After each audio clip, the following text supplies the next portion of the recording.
할렐루야, 반갑습니다. 지금부터 2026년 5월 31일 예배를 함께 드리겠습니다. 오늘 봉독하실 하나님 말씀 출애굽기 2장 1절로 10절까지 말씀 교독하겠습니다. 마지막 절은 같이 읽습니다. 레위 족속 중 한 사람이 가서 레위 여자에게 장가들었더니 그 여자가 잉태하여 아들을 낳아 그 준수함을 보고 그를 석 달을 숨겼더니 더 숨길 수 없이 되매 그를 위하여 갈 상자를 가져다가 역청과 나무진을 칠하고 아이를 거기 담아 하숫과 갈대 사이에 두고 그 누이가 어떻게 되는 것을 알려고 멀리 섰더니 바로의 딸이 목욕하러 하수로 내려오고 시녀들은 하숫가에 거닐 때 그가 갈대 사이에 상자를 보고 시녀를 보내어 가져다가 열고 그 아이를 보니 아이가 우는지라 그가 불쌍히 여겨 가로되 이는 히브리 사람의 아이로다. 그 누이가 바로의 딸에게 이르되 내가 가서 히브리 여인 중에서 유모를 불러다가 당신을 위하여 이 아이를 젖 먹이게 하리이까. 바로의 딸이 그에게 이르되 가라. 그 소녀가 가서 아이의 어미를 불러오니 바로의 딸이 그에게 이르되 이 아이를 데려다가 나를 위하여 젖을 먹이라. 내가 그 싹을 주리라. 여인이 아이를 데려다가 젖을 먹이더니 그 아이가 자라매 바로의 딸에게로 데려가니 그의 아들이 되니라. 그가 그 이름을 모세라 하여 가로되 이는 내가 그를 물에서 건져내었음이라 하였더라. 아멘. 저희가 2026년 한 해 동안 그래 다시 시작하는 거야 라는 슬로건으로 하나님 말씀을 함께 나누고 있습니다. 자, 오늘은 출애굽기 2장 1절로 10절까지 말씀을 중심으로 하나님의 손에서 다시 시작하자라는 제목으로 하나님 말씀 함께 나누겠습니다. 자, 우리 믿음은 하나님께서 이 모든 것을 주관하시는 전능하신 분이시다라는 걸 우리가 알고 믿으셔야 됩니다. 매일 아침에 해가 떠오르고 그 태양에 의해서 광합성을 하고 온 만물이 자라고 온 만물이 움직이는 것. 이 모든 것이 우연히 되어지는 것들이 아니라 하나님이 주관하신다라는 것, 하나님이 일하시고 있다라는 걸 우리가 알아야 됩니다. 따라서 우리 믿음은 그 모든 것이 우연이야, 그 모든 것이 확률이야, 어쩌다 됐어 라고 하는 어떠한 그런 생각이 아니라 이 모든 것이 하나님의 섭리야, 하나님이 계획이야, 하나님이 주관하신 거야 라고 하는 이렇게 적극적으로 하나님이 간섭하셨다라는, 하나님이 주도하셨다라고 하는 이런 믿음을 우리가 가져야 됩니다. 자, 모세 이야기도 이와 같습니다.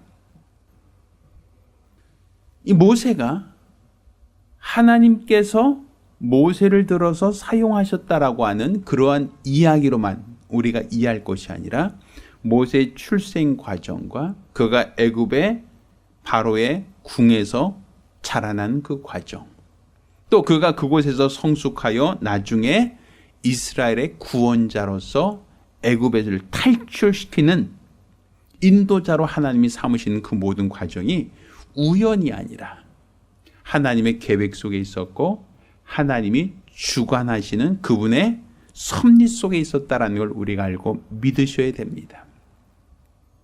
따로 우리는 이 모세의 이야기를 통하여 왜 우리는 하나님의 손에서 다시 시작해야 되는가? 하나님에 의해서 다시 시작해야 되는가? 전능하신 하나님, 모든 것을 주도하시는 하나님에 의해서 시작하는 것이 가장 맞습니다. 옳습니다. 그것이 정확합니다. 그게 바릅니다라고 우리는 고백할 수 있어야 된다는 얘기입니다. 그러니 내 방법, 나의 노력, 나 열심이 아니라 하나님의 방법으로 하나님의 손에 올려놓고 하나님이 일하시도록 하는 것. 그것이 우리가 다시 시작하는 원동력이 되고 지혜롭게 다시 시작할 수 있는 능력이 된다는 걸 여러분도 깨닫기를 예수 이름으로 축원합니다. 자, 그러면 하나님의 손으로 다시 시작하자. 자, 무엇을 말하는 것입니까? 모세 이야기가 왜 하나님의 손으로 다시 시작하자는 이야기가 되는가? 자, 그 첫 번째 이유는 가장 먼저 하나님은 모세를 지목하여 모세 너 쓸게라고 한 것이 아니라 그 모세의 어머니 요게벳의 믿음을 먼저 하나님은 보셨다라는 거예요. 자, 누구를 통하여 이스라엘 구원할 것인가 라고 하는 하나님의 계획. 하나님이 이스라엘 계획, 이방 민족에서 400년간 객이 것이다. 그렇지만 그들을 하나님이 인도하여 내실 것이다 라고 하는 하나님의 계획이 이미 세워져 있는데 누구를 통해서 할까라고 할 때 하나님은 요게벳이라는 그 여인의 믿음을 하나님이 보셨다라는 겁니다. 그러면 그 요게벳은 어떤 사람이었는가? 레위 여인입니다. 레위 남자가 결혼해서 아이를 낳습니다. 그런데 당시 바로는 이스라엘 사람들 중에 남자아이가 태어나면 나일강에 갖다 버리라고 명령을 내렸습니다. 사내 아이가 태어나면 죽이라는 겁니다. 그게 왕의 명령이에요. 자, 왕의 명령을 어긴다라는 것은 국법을 어기는 겁니다. 왕의 명령을 어긴다는 것은 그만큼의 처벌, 형벌이 주어진다라는 얘기입니다. 왕의 명령이에요. 왕의 명령에 순종하면 내가 살고 왕의 명령에 순종하지 않으면 나에게, 너 내 가족에게 응당하는 벌을 받을 수 있습니다. 그 아이를 빼앗기는 것만이 아니라 그로 말미암아 가족에 큰 위기가 닥쳐올 수 있다는 얘기죠. 자, 그런데 이 요게벳이라는 여인은 왕이 남자아이가 태어나면 죽이라고 하는 명령이 있음에도 불구하고 100일간 그 아이를 몰래 키웠다라는 거예요.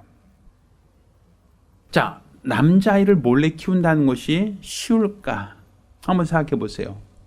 아이가 잠자면서 잠투정합니다. 먹을 때도 칭얼거립니다. 그런 아이를 울음소리가 나면 다른 사람들이 남자애가 태어났다는 걸 알아챌 수 있잖아요.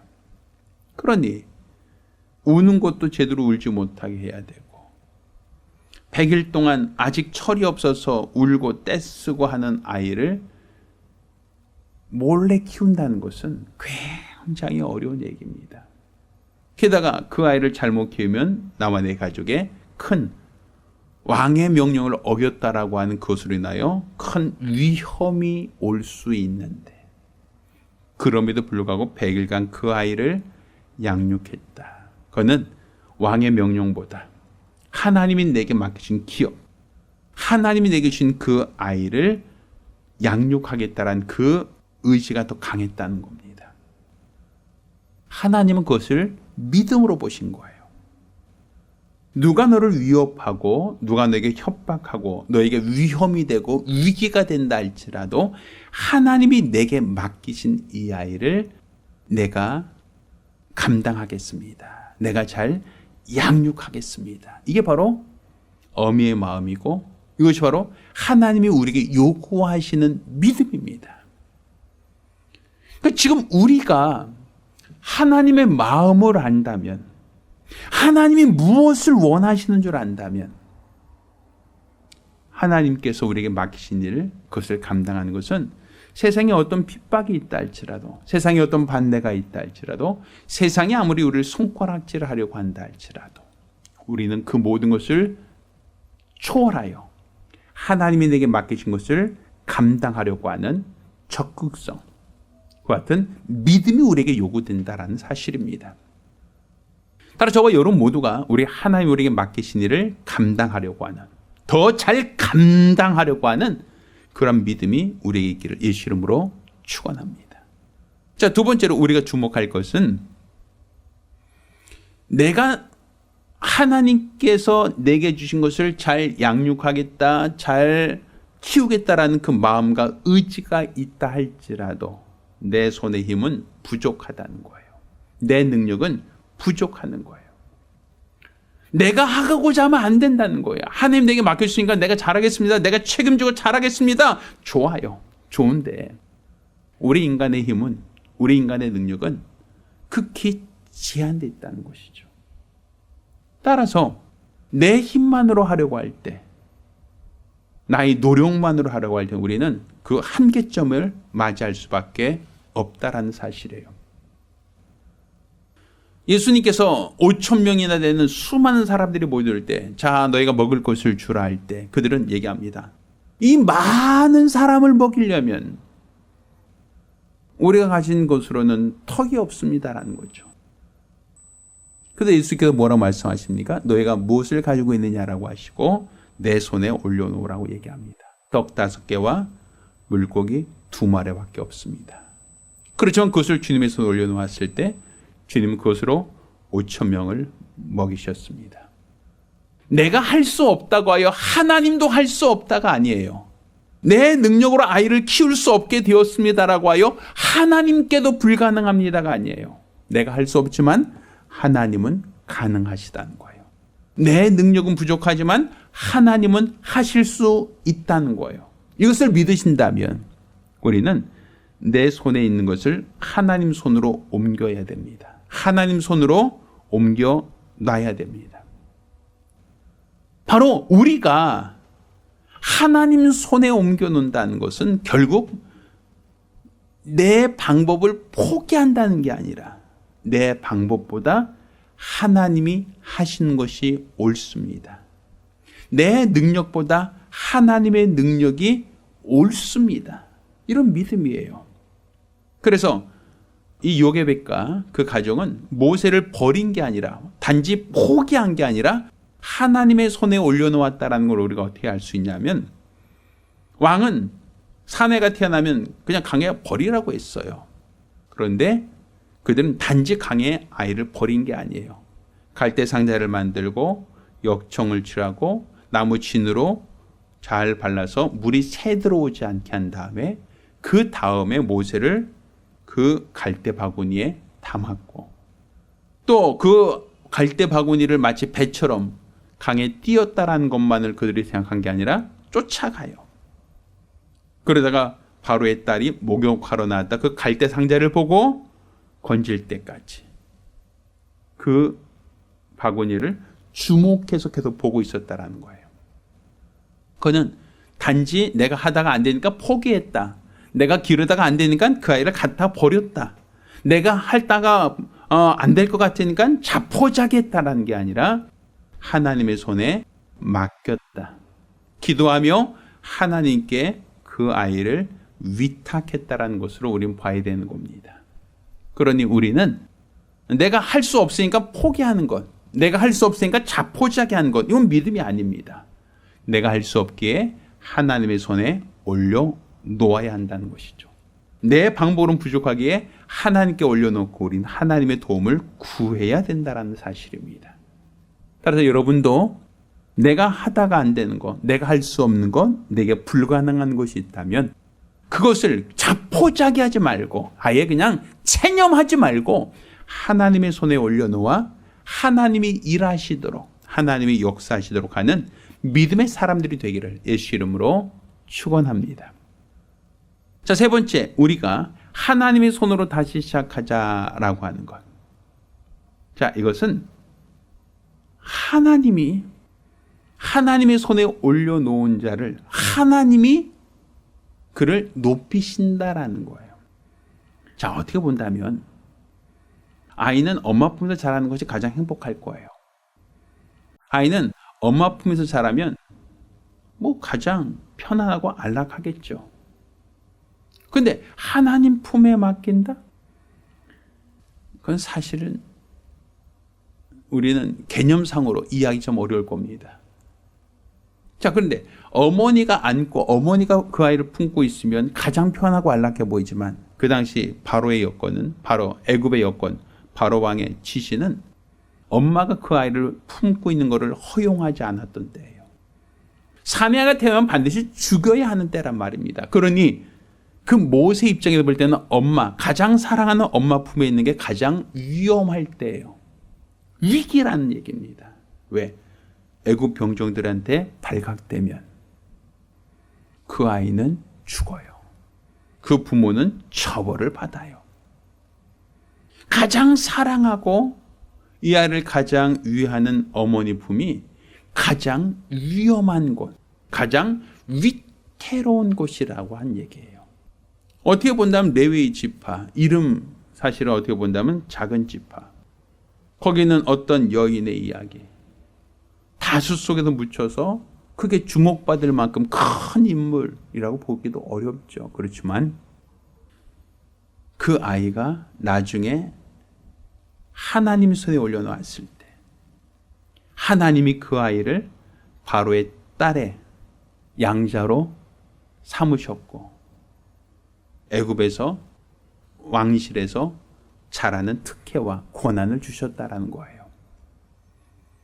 내가 내 품에 안고 있을 때 이 아이가 잘 자라고 가장 크게 되는 게 아니라 하나님 손에 올려놓았을 때 하나님은 낮은 자를 더 높여서 이스라엘의 구원자로 훈련시키신다라는 거예요. 그러니까 내가 해서 이 아이가 가장 잘 되는 게 아니라 하나님이 손에 올려놓아야 하나님이 그를 높여 사용하신다는 얘기죠. 내가 잘나서가 아니고 내가 능력이 있어서가 아닙니다. 하나님이 하셔야 이 아이가 더 크게 될 수 있다는 거예요. 하나님이 간섭하셔야 이 아이가 이스라엘의 구원자로 성장할 수 있다는 거예요.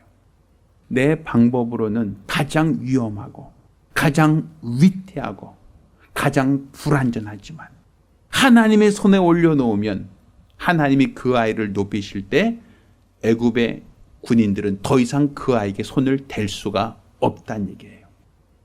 원래대로 하면 히브리 사람 중에 아이가 남자가 태어나면 애굽의 병정들은 그 아이를 죽이려고 했겠지만 그 아이가 이제 하나님 손에 맡기고 하나님이 그를 책임지게 되자 애굽 병정들은 더 이상 그 아이에게 손댈 수 없어. 왜? 바로의 딸이 그 아이의 엄마라고 하니까. 그 아이는 바로의 딸이 양자로 삼았다고 했기에 그 누구도 그 아이를 터치할 수 없게 되었다라는 겁니다. 그러니 우리는 하나님의 손에 올려놓는 게 가장 안전한 방법이고 하나님이 그를 높이셔서 그를 크게 사용하실 수 있다는 걸 믿으신다면 하나님의 손이 가장 안전한 것, 하나님이 가장 성공시키는 길이다라는 것. 그걸 여러분이 알고 믿으셔야 됩니다.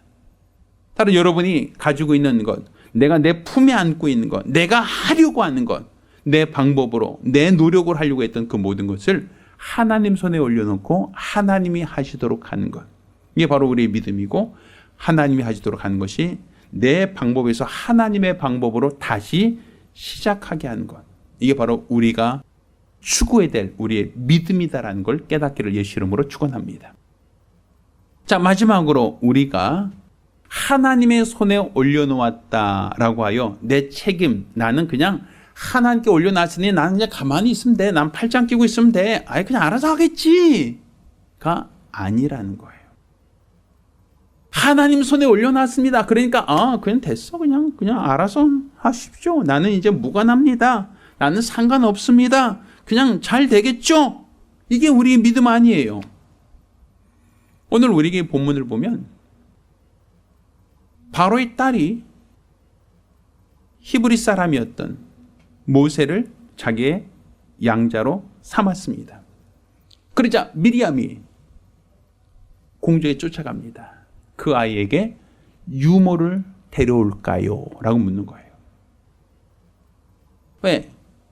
바로의 공주는 아이를 낳지 않았기 때문에 그 아이를 먹일 만한 모유가 없어요. 그러니 모세를 위해서 그 아이를 먹일 수 있는 유모를 데려오겠다는 거예요. 젖을 먹이는 유모를 데려오겠다는 얘기예요. 그러니까 바로의 딸이 오케이 승인하죠. 그러자 미리암은 모세의 어머니 요게벳을 데려갑니다. 그리고 그 모세의 젖을 먹이게 하죠. 어떻게 본다면 하나님이 그 모세를 살리셨어요. 하나님이 그 아이를 바로의 딸의 양자로 삼게 하셨어요. 다 좋아요. 그런데 어머니 입장에서 똑같은 내 아들의 젖을 먹이고 있지만 이제 법적으로 내 아들이 아니라 누구의 아들? 바로의 딸이 양자 삼은 왕족이 되는 거예요. 난 아마 가만히 있으면 이 아이가 저절로 크는 게 아니라 요게벳은 그 아이에게 젖을 먹이며 그 아이를 양육할 뿐더러 그 아이가 히브리 사람이라는 것을 정체성을 가르치고 그 아이에게 주입했다는 걸 알 수 있어요. 그래서 모세가 나중에 40세 되었을 때 자기 민족을 위하여 도우려고 하고 또 자기 민족을 애굽에서 탈출하는데 그가 헌신했던 그 역사는 바로 요게벳의 역할이었다라고 볼 수 있습니다.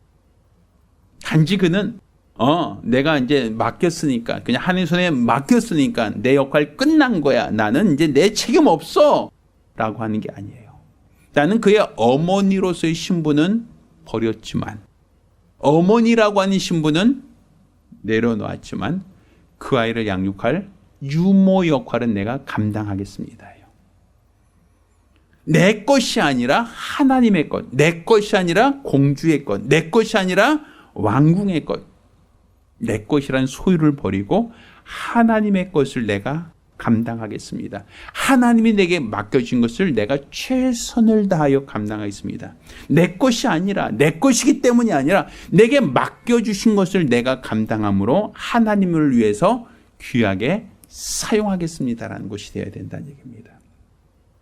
자, 이것은 모세 이야기만이 아닙니다. 우리가 가진 재물도 내 것이 아닙니다. 우리가 누리고 있는 시간도 내 것이 아닙니다. 다 하나님의 것입니까? 하나님이 내게 맡겨주신 거예요. 그러니 내가 지금 돈 벌어서 내가 배 아파서 난 아이니까 내 아이가 아니라 하나님의 겁니다라고 하는 이 모세를 하나님 손에 올려놓고 유모의 자격으로서 그 아이를 양육했던 것처럼 재물도 내가 힘써서 벌었으니까 이 재물은 내 돈입니다가 아니라 하나님이 내게 맡겨주셨습니다. 하나님의 것인데 내게 감당할 수 있는 청직으로 삼으셨습니다. 시간도 내 시간이야가 아니라 하나님이 나에게 시간을 맡겨주셨으니 이 시간도 주를 위해 사용하겠습니다. 재능도 이것은 내가 타고날 때부터 재능이야, 내가 노력해서 얻은 재능이야가 아니라 하나님이 내게 맡겨주셨으니 이것을 주를 위해 사용하겠습니다. 이게 바로 우리 믿음이 되어야 됩니다. 내 것이 아니라 하나님의 것이라고 그분의 손에 올려놓고 그분이 주인 되도록 하는 것. 나는 단지 유모입니다. 나는 단지 청지기입니다. 나는 단지 주님이 부르시는 일꾼일 뿐입니다. 내게 맡겨주시면 감당하겠습니다. 내 것이 아니라 주님의 것이니 맡겨주신 것에 충성하겠습니다라고 하는 것. 이게 바로 다시 시작하는 원동력이다라는 거예요. 처음에는 내 아들로 시작했으나 이제는 내 아들이 아니라 바로의 딸이 양자로 입적한 아들을 내가 유모로서 그 아이를 양육하듯 우리는 내 것으로 시작하는 게 아니라 하나님의 것으로 인정하고 하나님의 손에 올려놓고 하나님의 것을 감당하는 청지기로서 다시 시작할 수 있어야 됩니다. 그것이 바로 하나님이 기뻐한 자요, 하나님이 사용하신 자요, 하나님께서 그를 통하여 큰 역사를 이루는 증거가 되기 때문입니다. 저희 여러분 모두가 우리 하나님이 사용하시는, 하나님이 기뻐하시는 믿음의 사람들이 되기를 예수 이름으로 축원합니다. 기도하겠습니다. 살아계신 아버지 하나님, 우리가 하나님의 주인됨을 인정하게 하시고 하나님의 주권을 존중할 수 있도록 도와주시옵소서. 모든 것을 주관하시는 하나님, 모든 것을 이끄시는 하나님의 그 섭리 아래 우리가 있음을 깨달아 알게 도와주시고 또 하나님의 그 섭리 아래서 내게 맡겨주신 것은 내 것이 아니라 하나님이 주인이심을 인정하고 그분의 손에 올려놓을 수 있도록 도와주시옵소서. 내 재능, 내 능력, 내 지혜 부족하고 연약하여 우린 늘 실패할 수밖에 없고 내가 하려고 하면 위기가 따르고 위험이 따를 수밖에 없습니다. 그렇지만 하나님의 손에 올려놓으면 평안하고 하나님의 손에 올려놓으면 문제가 사라지고 하나님의 손에 올려놓으면 모든 것이 순탄하게 하나님께서 가장 높은 지위까지 올리신다라는 걸 깨달아 알게 도와 주시옵소서. 따라서 내 방법, 내 수단, 내 노력을 내려놓고 하나님의 손에 올려놓게 도와 주시옵소서. 하나님의 손에 올려놓는다는 것이 단지 자포자기하겠다, 내가 포기하겠다, 손 떼겠다라는 의미가 아니라 하나님의 것으로 내게 맡겨주신 것을 내가 감당하겠습니다. 하나님의 소유요, 하나님이 내게 부탁하신 것은 내가 죽도록 충성하겠습니다 라고 하여 우리가 주인이 아니라 유모로서, 청지기로서 직분을 감당하겠습니다 라고 할 때 하나님이 이를 통하 영광 받으시고 하나님이 귀하게 사용하신다라는 걸 깨달아 알게 도와 주시옵소서. 따라서 우리 하나님께 맡기고 하나님께 의지하고 하나님이 사용하시도록 하는 충성된 일꾼들이 될 수 있도록 역사하여 주시옵소서. 살아계신 우리 주 예수 그리스도의 이름으로 기도드렸습니다. 아멘. 이제는 우리 주 예수 그리스도와 아버지 하나님의 극진하신 사랑과 보혜사 성령님의 교통하시고 역사하심이 우리 하나님이 원하신 일, 하나님이 부탁하신 일, 하나님이 함께 하신 거룩한 증거를 가지고 내 방법이 아닌 하나님 손에 올려놓고 하나님으로 일하시기로 결심한 우리 모든 성도들과 가정들을 위해 이롭된 영까지 함께 있을지어다. 아멘. 할렐루야. 우리 하나님께 영광 돌리겠습니다. 감사합니다.